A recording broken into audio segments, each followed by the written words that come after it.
Սիրելի ժողովուրդ, ես հիմա գտնվում եմ Դավիթ Բեջանյանի հավերժության ժապավեն կամ ճանապարհաշինարարները արձանի մոտ, որը գտնվում է Չարենցավան քաղաքի մերձակայքում։ Ես կարծում եմ, որ այս արձանը լիարժեք կերպով խորհրդանշում է այն, ինչ 2018 թվականին տեղի է ունեցել Հայաստանի Հանրապետությունում։ Ես չգիտեմ, դուք հիշում եք, թե 2018 թվականին ինչ էր այս արձանի տեղը։ Այդ արձանի տեղում ըստ էության մետաղի հիմնախոսները մի քանի այսպիսի մետաղի ձողեր եւ ուրիշ ոչ մի բան չկար։ Եվ մենք այդ թվում մեր արժեքներին տեր կանգնելու քաղաքականության տրամաբանության մեջ նախ այս արձանը, որը բավականին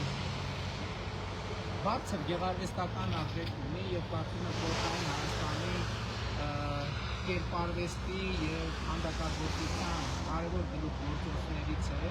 մենք նախ վերականգնեցինք, այսինքն ամբողջը ոչ մի բան չկա այստեղ, խալանված է, մետաղի մի քանի ձող են մնացել։ Եվ ահա մի քանի տարի նաեւ աշխատեցին, որովհետեւ շրջակա տարածքները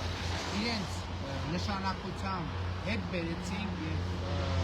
հարային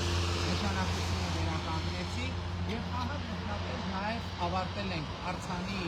լուսավորության աշխատանքները, որպեսզի նա մեր ճանապարհներով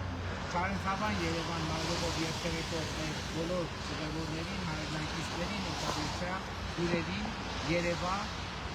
թե ցերեկը, թե գիշերը։ Եվ կարծում եմ բավականին լավ։ Բայց եւ ուզում եմ ընդգծել, հիմնական գաղափարս հետեւյալն է, որ այն ինչ արձանի հետ տեղի է ունեցել 2018 թվականից մինչև օրս խորհրդանշում է